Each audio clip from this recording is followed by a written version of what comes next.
Hello everyone, welcome to dropper class. इस video में RRB assistant loco pilot की medical test के बारे में डिस्कस करूंगा। A to Z in details बताने की कोशिश करूंगा कोई भी पॉइंट स्किप ना हो। साथ ही साथ अपना जो एक्सपीरियंस है, पर्सनल एक्सपीरियंस है, वो भी शेयर करते जाऊंगा। अच्छा, अगर आप फर्स्ट टाइम मुझे देख रहे हैं तो मेरे बारे में थोड़ा बता दूं। मेरा नाम है शुभदीप। फिलहाल मैं इंडियन रेलवेज में as a senior assistant loco pilot काम कर रहा हूँ। तो इसीलिए मेरा पर्सनल एक्सपीरियंस है एएलपी मेडिकल स्टैंडर्ड के लिए, एएलपी मेडिकल एग्जामिनेशन में क्या क्या टेस्ट करते हैं, कैसे होता है, पूरा रियल आपको जेन्युइन चीज़ ये वीडियो से जानने के लिए मिलेगा। तो हो सकता है वीडियो थोड़ा लंबा हो, तो कोशिश करिएगा कि लास्ट तक देखें, कोई भी पॉइंट स्किप ना करके। तो इसमें जो आपको रियल ऑथेंटिक चीज़ आपको देखने के लिए मिलेगा। तो चलते हैं मेडिकल के तरफ। देखो, आरआरबी एएलपी में अब सभी को पता है, जैसे नोटिफिकेशन में लिखा था कि आपको ए ऑन मेडिकल स्टैंडर्ड होना पड़ेगा। अब देखो, ए ऑन मेडिकल स्टैंडर्ड जो डिफेंस है, आर्मी है, उसमें भी चाहिए होता है और इसमें भी चाहिए होता है, पर दोनों में अंतर है। उसमें बहुत टफ जो है फिजिकल फिटनेस के ऊपर ध्यान देते हैं डिफेंस में। इसमें उतना फिजिकल फिटनेस के ऊपर ध्यान नहीं देते। तो फर्स्ट पॉइंट क्लियर हो गया कि आर्मी मेडिकल में जो ए ऑन मेडिकल स्टैंडर्ड फॉलो होता है, इसमें उतना नहीं होता है क्योंकि इसमें चाहिए नहीं है। तो इसमें ए ऑन मेडिकल स्टैंडर्ड में क्या क्या चीज़ सबसे ज़्यादा फॉलो होता है वो आगे मैं बताऊंगा। तो ये क्लियर हो गया ए ऑन मेडिकल स्टैंडर्ड। अब देखो, ए ऑन मेडिकल स्टैंडर्ड में क्या क्या चीज़ होता है। ए ऑन मेडिकल स्टैंडर्ड का मतलब है आपको पूरा फिट रहना पड़ेगा, ठीक है, फिजिकली एंड मेंटली दोनों तरह से आपको पूरा फिट रहना पड़ेगा। मेडिकल में देखो, मेडिकल कई की बोर्ड में अलग अलग से होते हैं। जैसे मैं East Coast Railway Khurda division RRB Bhubaneswar से मेरा एग्ज़ाम हुआ था 2018 में। तो जो कैंडिडेट आरआरबी भुवनेश्वर से दिया है तो वो पूरा रिलेट कर पाएंगे। मैं जो बता रहा हूँ वही आपके साथ इन फ्यूचर होगा। जो मेडिकल 2024 में जो कैंडिडेट क्वालिफाई हुए या फिर 25 में होंगे, तो जो भुवनेश्वर से है, तो मेरे साथ जो हुआ है आपके साथ भी होगा, क्योंकि सेम मेडिकल जो हॉस्पिटल है आपको भी उधर ही होगा, ठीक है। और जो अलग अलग बोर्ड है उसमें थोड़ा बहुत इधर उधर हो सकता है, पर इन शॉर्ट सेम चीज़ होगा। देखो, आरआरबी भुवनेश्वर में एक दिन में मेडिकल कंप्लीट करते हैं, स्पेशली खुर्दा डिवीजन में। जो सेंट्रल हॉस्पिटल में जो एग्ज़ाम मेडिकल टेस्ट होता है, उसमें एक दिन में पूरा जो आपका medical standard medical test complete होता है, अगर आप मेडिकली फिट हो। अगर आपका रीमेडिकल होगा तो 2-3 दिन टाइम लग सकते हैं, क्योंकि आपके लिए एक बोर्ड बनाएगा। तो रीमेडिकल के बारे में बात करेंगे बाद में। अभी पहले क्या क्या चीज़ रहना पड़ेगा वो जान लीजिए। देखो, किसी भी वीडियो से आपको मिल जाएगा कि क्या क्या टेस्ट होता है कि ना होता है, पर ये जो जानकारी मैं आपको दे रहा हूँ ये बस इस वीडियो से ही मिलेगा, ठीक है। तो देखो, जनरली सब देखो, अभी हम लोगों का सेकेंड पीएमई है। सेकेंड पीएमई मतलब क्या, जो मेडिकल टेस्ट है सेकेंड वाला फास्ट हो गया। सेकेंड अब 15 सितंबर के बीच में हम लोगों का, जैसे मेरा करवाया जाएगा, और जो कुछ कैंडिडेट का चल रहा है, तो ये मेरा सेकंड मेडिकल होगा। तो मेडिकल के बारे में जो ए ऑन स्टैंडर्ड मेडिकल क्या क्या होता है मेरा, ये मतलब सेकंड मतलब थर्ड। फर्स्ट इनिशियल वाला हो गया था, सेकंड हो गया, अब ये थर्ड मेरा मेडिकल होगा। तो मुझे 3 टाइम्स मेरा एक्सपीरियंस है, तो ये ध्यान से वीडियो देखो। तो देखो, फर्स्ट शिफ्ट में सारे जगह पे, अब जो भी बोर्ड आपको मिले सब जगह पे फर्स्ट शिफ्ट में जनरली ये 2 टेस्ट करवाए जाते हैं। एक तो है ब्लड टेस्ट और एक सेकंड है यूरिन टेस्ट। इसके पीछे कारण ये की है क्योंकि आपको इसमें एम्प्टी स्टोमक रहना पड़ेगा, खाली पेट आपको रहना पड़ेगा, क्योंकि खाली पेट नहीं रहेंगे तो ब्लड टेस्ट में प्रॉब्लम होगा, ठीक है, यूरिन टेस्ट में प्रॉब्लम होगा। इसीलिए खाली पेट सुबह सुबह ही आपको करवाना पड़ता है। इसीलिए ये जो ब्लड टेस्ट और यूरिन टेस्ट है ये फर्स्ट शिफ्ट में करवाए जाते हैं, ठीक है। अब देखो, इसमें ब्लड टेस्ट में क्या होता है। ब्लड टेस्ट में आपको आपका जो खून है अलग से लिया नहीं जाएगा। सीरीज में जैसे ब्लड टेस्ट हम लोग घर में करते हैं ना, तो उसमें सिरिंज में अलग से लिया जाता है, तो इसमें वही लिया नहीं जाएगा। इसमें टेक्नोलॉजी यूज़ होगा, एक स्लाइस जो आपका थोड़ा एक पिन, इसमें पिन से हल्का इसमें खून निकालेगा, तो एक स्लाइस के ऊपर दिया जाएगा, उस स्लाइस से आपका जो है एक मशीन में दिया जाएगा, तो उसमें से आपका जो टेस्ट है ऑटोमेटिक उसमें जनरेट हो जाएगा। तो इसके लिए अलग से कोई खून आपका लिया नहीं जाएगा। तो फर्स्ट पॉइंट क्लियर। बहुत लोग डरते हैं कि ब्लड टेस्ट में खून लिया जाएगा कि ना लिया जाएगा, तो उसमें बहुत लोग डरते हैं। तो आपको कोई डरने के लिए कोई इसमें चीज़ नहीं है। आपका खून अलग से कुछ लिया नहीं जाएगा, हल्का एक पिन से इधर से एक बूंद, बस एक बूंद खून निकाला जाएगा, जो एक स्लाइस के ऊपर रखेंगे, और वो स्लाइस जो मशीन है उसके अंदर उसको इनपुट कर देंगे। तो आपका जितना भी ब्लड टेस्ट में उनको रिक्वायरमेंट चाहिए होगा तो वो डाटा निकाल लेगा, ठीक है। और यूरिन टेस्ट के लिए एक कागज़ आपको दिया जाएगा, एक मतलब टिश्यू पेपर जैसा, पर टिश्यू पेपर नहीं है, बैंड जैसा है, आपको दिया जाएगा, आपको बाथरूम भेजा जाएगा। तो उसमें यूरिन, अपना जो यूरिन है उसमें आप लगा के कुछ टाइम बाद जो है डॉक्टर उनको दिखाएंगे। और वो जो बैंड है ना, वो बैंड कुछ इस टाइप का दिखता है, ऐसे ऐसे करके होता है। उसमें कलर बहुत सारे कलर होता है उसमें। तो वो जो कलर चेंज होगा उसमें, आपका यूरिन जो है उसके ऊपर कलर चेंज होगा। तो कलर चेंज से डॉक्टर को पता लग जाएगा कि उनको जो डेटा चाहिए उस डेटा के हिसाब से आपका जो यूरिन कलर जनरेट हुआ है वो परफेक्ट है कि नहीं है, तो उसमें से पता लग जाएगा। तो यूरिन टेस्ट और ब्लड टेस्ट, बस ये दोनों ऐसे ही होता है। सारा जो बोर्ड है सब जगह ऐसे ही होता है। तो क्लियर हो गया ब्लड टेस्ट और यूरिन टेस्ट कैसे होता है। गया। अब देखो, इसके बाद आपको थोड़ा एक सुबह जो है टिफ़िन के लिए टाइम दिया जाएगा, या आप पूरा सुबह से खाली पेट है तो आप थोड़ा खाना बना खा के आइए, ठीक है। तो टिफ़िन के बाद आप आएगा सेकंड शिफ्ट, ठीक है। सेकंड शिफ्ट में फर्स्ट आपका जो एक्सरे होगा, आप एक्सरे क्या एक्सरे होता है जनरली, चेस्ट एक्सरे होता है, ठीक है। चेस्ट एक्सरे, अब ये कई हॉस्पिटल में अलग अलग से होता है।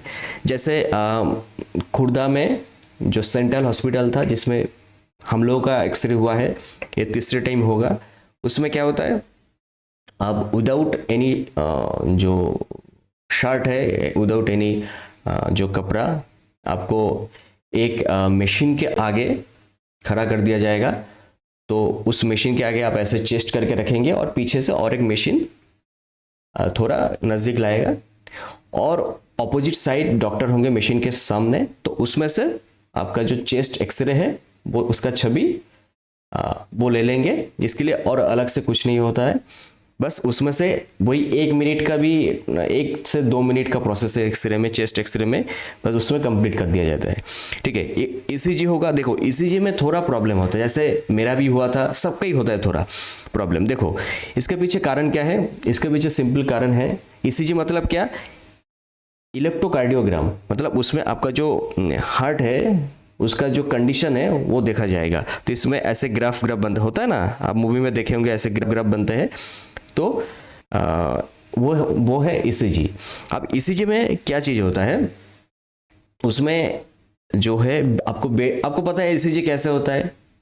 बेड के ऊपर सुलवा दिया जाएगा, आपके जो शरीर है उसमें कोई भी मेटल चीज़ सब कुछ हटा दिया जाएगा, इवन बेल्ट, घड़ी, जो फिंगर रिंग पहनते हैं वो सब कुछ हटा दिया जाएगा।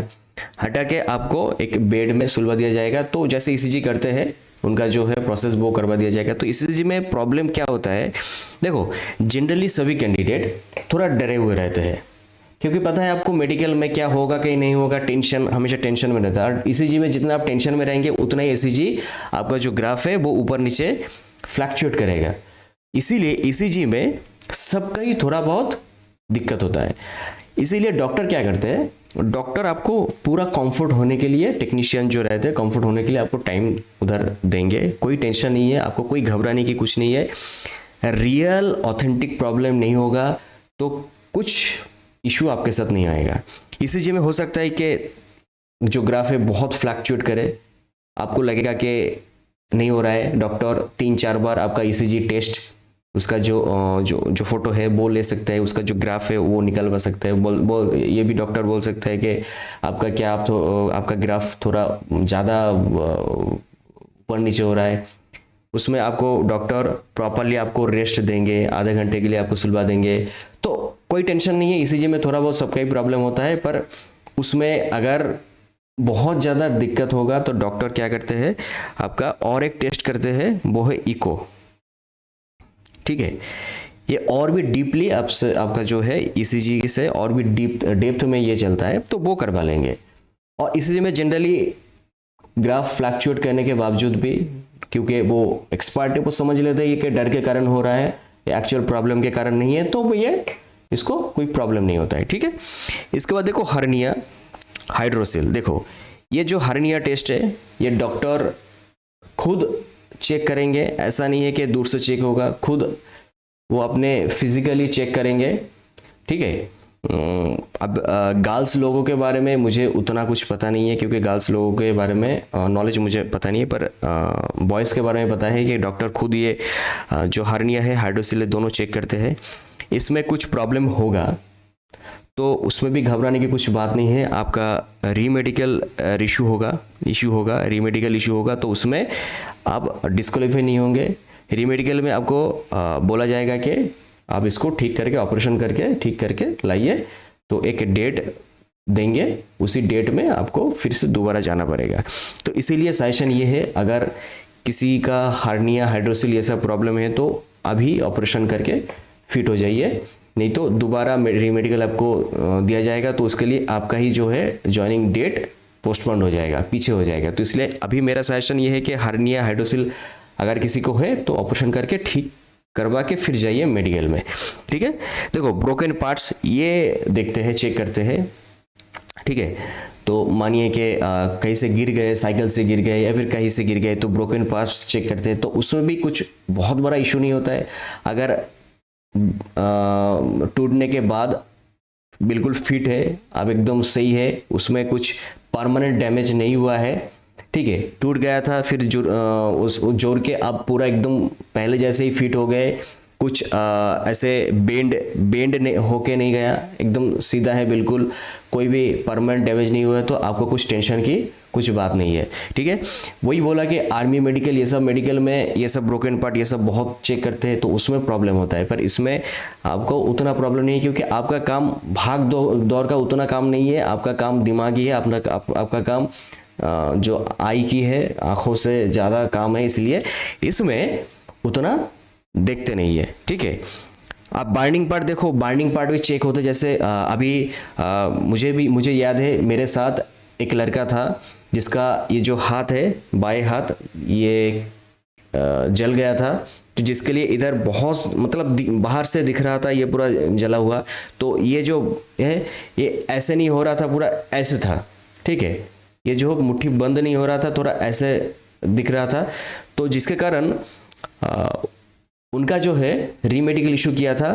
तो रीमेडिकल में मेडिकल बोर्ड बनाए जाते हैं, जिसमें 3-4 डॉक्टर रहते हैं। अब सारे डॉक्टर अगर उसमें सहमत होते हैं मिलके कि हाँ इनको फिट दिया जाए, तभी वो कैंडिडेट को फिट दिया जाता है, नहीं तो फिट नहीं दिया जाता। तो मुझे याद है कि उसमें सारे जो डॉक्टर है एक से सहमत नहीं हो पाए थे कि ये बांध, क्योंकि देखो अगर दोनों हाथ मुट्ठी नहीं होगा तो आप गाड़ी चला नहीं सकते। ठीक है, दोनों हाथ में बहुत काम होता है हम लोगों का, तो इसीलिए उनका मेडिकली डिस्क्वालीफाई करवा दिया गया था रेलवे बोर्ड की तरफ से, मतलब रेलवे मेडिकल बोर्ड की तरफ से। राइट, तो ये सब में अगर बहुत प्रॉब्लम है तो तब प्रॉब्लम होता है, अगर थोड़ा बहुत है कुछ प्रॉब्लम नहीं होता है। ठीक है, ये गया आपका जो फिजिकल फिटनेस टेस्ट है, ये सेकंड शिफ्ट में ये सब हो जाएगा। अब देखो थर्ड शिफ्ट में क्या होगा, थर्ड शिफ्ट में आई टेस्ट होगा। ठीक है, अब आई टेस्ट अपने आप में एक बहुत वास्ट टेस्ट है। ठीक है, आई टेस्ट में बहुत सारा कुछ टेस्ट करते हैं। आई टेस्ट में मेन जो एएलपी है, एएलपी पोस्ट के लिए मेन है आई टेस्ट। ठीक है, तो ये मान लो कि जैसे आर्मी बीएसएफ में फिजिकल फिटनेस ज़्यादा देखते हैं, पर इसमें आई टेस्ट ज़्यादा देखते हैं क्योंकि आपका काम आई टेस्ट में है। अब आई टेस्ट को देखो, अलग अलग से मैंने लिखा है, इसमें भी पॉइंट के मैंने किया है 3 4 5 6 8 पॉइंट टोटल किया है, और भी पॉइंट है जो बताते जाऊँगा। देखो आई टेस्ट में क्या है, आई टेस्ट में पहले आपका डिस्टेंस विजन देखा जाएगा, ठीक है। डिस्टेंस विजन देखा जाएगा कैसे, एक आपको लंबा हॉल रूम में लिया जाएगा जिसमें आपका जितना भी आई टेस्ट है इसमें से मैक्सिमम टेस्ट उसमें ही करवा जाएगा, ठीक है। जिसमें देखो डिस्टेंस विजन में क्या होगा, डिस्टेंस विजन में एक सी चार्ट, ठीक है, ऐसे सी चार्ट दिया जाता है। तो सी चार्ट में आपको ये जो चार्ट सी की जो मुंह है ये किस साइड खुला रहता है ये आपको बोलना पड़ेगा, ठीक है। तो जनरली 6x6 के लिए आपको 20 फीट की डिस्टेंस है ये देखना पड़ता है। 20 फीट दूर में आपको एक चेयर में बैठाया जाएगा, उधर से आपको ये सी जो है ये दिखाया जाएगा, सी की जो मुंह है किस साइड खुला है। नॉर्मल जो आई चेकअप सेंटर में ये सी नहीं होता है, नॉर्मल आई चेकअप सेंटर में ABCD ये सब कुछ ये सब पढ़ने के लिए बोलता है, ठीक है। पर इसमें रेलवे में ये सी से काम चलते हैं, ठीक है। तो ये आपको 20 फीट की डिस्टेंस जो क्वारी करते हैं कि कितना दूर से दिखा जाएगा, तो 20 फीट की डिस्टेंस से आपको ये देखना पड़ेगा सी। तो देखो ये जो थोड़ा जूम अगर करूँ, ये जो लास्ट लाइन है इधर तक आपको देखना है। अगर ये देखेंगे तो आपका नहीं होगा। इसमें ये जो लाइन है ये लाइन 6/9 के लिए है, ठीक है।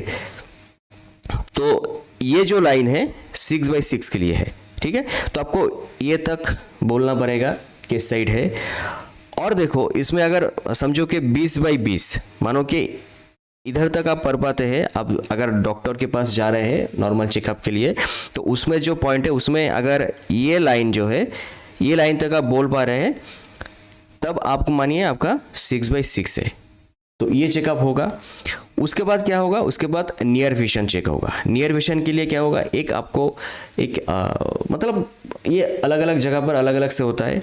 एक बॉक्स होगा, बॉक्स का अंदर कुछ लिखा रहेगा, एक उसमें लाइट भी रहेगा, तो वो आपको एकदम नज़दीक से, आंखों के नज़दीक से वो आपको पढ़ने के लिए बोलेगा, ठीक है। इसको आप चेक भी कर सकते हैं, पेपर लेके एकदम नज़दीक लेके आइए आंखों की, तो उसमें अगर वो पढ़ पाते हैं तो 6/6 नियर विजन जो है वो आपका परफेक्ट हो जाता है, ठीक है।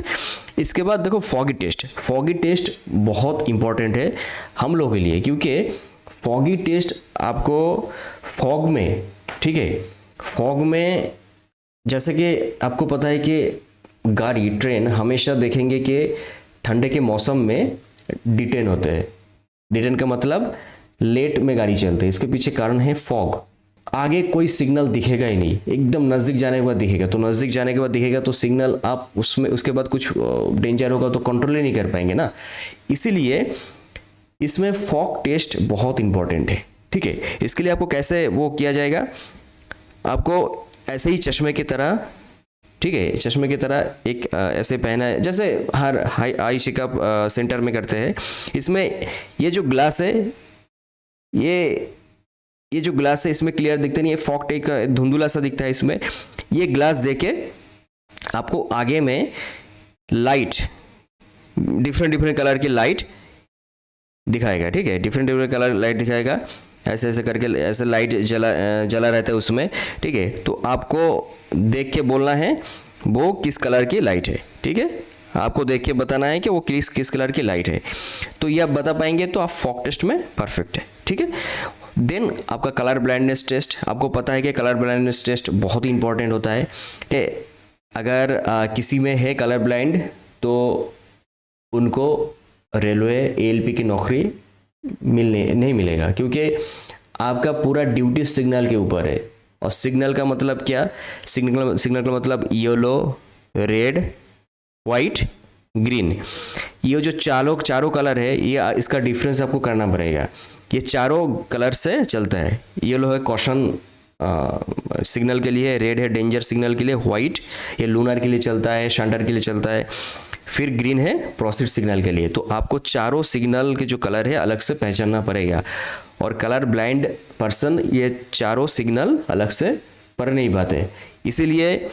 और कलर ब्लाइंड ये एक बाय बर्थ जो है इशू है, ये आपका ये कलर ब्लाइंडनेस बाद में भी नहीं हो सकता या फिर इसको रिकवर भी नहीं कर सकते, जैसे आपको पता है। तो कलर ब्लाइंड आपका होगा तो मेरा सजेशन ये है कि अभी इसको छोड़ के दूसरा किसी जॉब के लिए देखिए, क्योंकि कलर ब्लाइंड तो परफेक्टली देखा जाएगा, इसमें कोई भी बिल्कुल भी छूट नहीं मिलेगा, ठीक है। तो कलर ब्लाइंड में ऐसे ही जो चार्ट है वो आपको दिया जाएगा, तो उसमें से आपको पढ़ने के लिए बोलेगा, और 1-2 पेज नहीं बहुत सारा पेज दिखाएगा, ताकि अब रट्टा मार के जाए, ताकि आप जैसे भी हो आप इससे आप कोई भी इधर उधर करके निकल ना पाए, ठीक है। तो ये परफेक्टली चेक होता है, ठीक। तो देन उसके बाद क्या टेस्ट होगा, बाइनोकुलर विजन। बाइनोकुलर का क्या है, बाइनोकुलर मतलब देखो, बाइनोकुलर क्या है, दोनों आंखों से हम लोग इंसान ह्यूमन दोनों आंखों से हमेशा एक चीज दिख रहा है। मतलब मैं अभी ये पेन दिख रहा हूँ तो मैं बस पेन ही दिख रहा हूँ, साइड में साइड विजन जो फील्ड विजन है वो तो दिख पा रहे हैं, वो अलग चीज़ है, पर एक ही चीज़ एक देख। पर जो एनिमल्स है वो दोनों आंखों से अलग अलग चीज़ देखते हैं। मतलब एक मानो कि एक गाय है या फिर एक कुत्ता है, तो एक आंखों से दूसरा कुछ, दूसरा आंखों से दूसरा कुछ देखते हैं। तो बाइनोकुलर विजन में आपको आगे एक ऐसे ही कुछ दिया जाए, उंगली हो पेन हो रखा जाएगा, तो आपको बताएगा कि इसके साथ साथ इसको देखने के लिए तो इतना नज़दीक से दिखाएगा, तो ऐसे ऐसे आपको देखना पड़ेगा, ठीक है। और डॉक्टर आपका जो आंखों की है उसका मूवमेंट चेक करेंगे। तो अगर आपका बाइनोकुलर विजन में कुछ प्रॉब्लम है तो इसमें पकड़ा जाएंगे, ठीक है। तो ऐसे ही चेक होता है। नाइट विजन तो पता है आपको बहुत इंपॉर्टेंट, क्योंकि नाइट में आपका ड्यूटी जनरली चलता है। तो नाइट विजन में क्या होता है, एक ये जो जहाँ पर मेडिकल टेस्ट करवाया जाता है वो हॉल है, उसमें पूरा लाइट ऑफ करके आपको इधर उधर लाइट दिखाएगा। मतलब आपके आगे इधर उधर, मतलब डिफरेंट कलर की जो येलो है, मतलब रेलवे की जो कलर है येलो ग्रीन वाइट रेड, ये सब कलर दिखाया जाएगा, और आपको बताना है कि वो किस कलर है और कहाँ दिख रहा है, ठीक है। तो इससे नाइट विजन आपका चेक हो रहा है, ठीक है। फिर मेसोपिक विजन, फील्ड विजन, देखो ये सब कुछ है, ये सब का जनरली परफेक्ट रहता है, ठीक है। तो आपका भी जनरली परफेक्ट होगा, उतना कुछ इशू नहीं है, ठीक है। और देखो और कुछ चीज़ इसमें मैंने लिखा नहीं है। कैटरैक्ट चेक करते हैं कि आंखों में कोई कैटरैक्ट है कि नहीं। कैटरैक्ट होंगे तो आपको डिस्क्वालीफाई करवा दिया जाएगा। अच्छा, और एक लेसिक सर्जरी, कोई भी लेसिक सर्जरी इसके लिए नहीं चलेगा। देखो सर्जरी के लिए ये सब चेक होने के बाद आपके आंखों में एक लिक्विड दिया जाएगा, जो लिक्विड देने के बाद आपका जो आंखों के अंदर जितना भी नर्व है वो सब थोड़ा ज़्यादा दिखने लगेगा। अब उसमें नज़दीक से देख नहीं सकते, वो लिक्विड देने के कुछ टाइम बाद अब नज़दीक के कुछ पढ़ नहीं पाते, दूर का चीज़ देख लेंगे। ये आधे घंटे का 45 मिनट के लिए ड्यूरेशन तक ये रहता है। तो उसी टाइम आपको जो डॉक्टर मशीन के उनका जो मशीन रूम है उसमें लिया जाएगा, आपके आँख एकदम नज़दीक से मशीन के अंदर अच्छे से बारीकी से देखेंगे कि आँखों में कोई सर्जरी हुआ है कि नहीं। तो जिनके आँखों में कोई लेसिक सर्जरी किए हैं तो उनको दिक्कत आएगा, ठीक है। वो कैसे डॉक्टर उसको चेक करके पकड़ लेंगे, ठीक है। तो लेसिक सर्जरी ये सब कुछ रेलवे एएलपी में नहीं चलता है, ठीक है। तो लगता है कि जितना भी मेडिकल स्टैंडर्ड है मैंने सब कवर कर लिया। ऐसे ही टेस्ट होता है, मेरा भी ऐसे ही टेस्ट हुआ था। बाकी देखो थोड़ा बहुत 6/6 में पॉइंट समथिंग इधर उधर हो रहा है, तो वो आप उतना घबराइए मत, आप जाइए दिखाने के लिए जाइए। तो उस दिन हो सकता है कि आपके थकान के कारण ठीक से नहीं दिख पा रहे होंगे, तो उस दिन आपका अगर ठीक से देख पाएंगे तो हो जाएगा। और जनरली देखा गया है कि थोड़ा बहुत इधर उधर होता है तो उसमें क्वालिफाई कर जाता है, क्योंकि आप जो चेक करते हैं वो अपने हिसाब से चेक कर रहे हैं घर में, उधर जो चेक होता है तो दूसरे तरीके से चेक होता है और परफेक्टली चेक होता है। तो इसीलिए थोड़ा बहुत इधर उधर है तो अभी से कुछ टेंशन मत लीजिए। आप अच्छे से गाजर वो हर 1-2 दिन छोड़ के 2-3 करके उसको ट्राई करते खाते जाइए तो थोड़ा बहुत आँखों की जो रोशनी है उसमें थोड़ा तेज जनरली हो जाते हैं, ठीक है। तो ऐसे ही करके अपना जो है आँखों की तरफ ध्यान देना शुरू करिए और अभी से जो टीवी है, मोबाइल है, ये देखना कम करिए, ठीक है। आपका साइको एग्जाम कंप्लीट हो गया। अब जितना दिन बचा कुछ मेडिकल में टाइम है, 2 महीना, 3 महीना, 1 महीना जो भी बचा है, तो इसमें जितना भी आप मोबाइल की तरफ, टीवी की तरफ लॉन्ग मतलब रात में ज़्यादा देर तक जगना, ये सब कम करके पूरा प्रॉपर रेस्ट करिए। तो कभी कभी थकान से भी आँखों में रोशनी कम हो जाती है, कभी कभी थकान से आप आँखों में कम दिखना शुरू करते हैं। तो इसीलिए फुल 1, 2, 3 महीना जो भी टाइम मिलता है फुल इसमें रेस्ट लीजिए। उम्मीद है कि थोड़ा बहुत प्रॉब्लम होगा तो वो ठीक हो जाएगा, ठीक है। तो इतना ही था मेडिकल के बारे में। और भी कुछ जानकारी आपको चाहिए तो ज़रूर कमेंट करके बताइए, वो आगे किसी वीडियो में उसको क्लियर करने की कोशिश करूँगा। तो चलते हैं नेक्स्ट किसी वीडियो पे।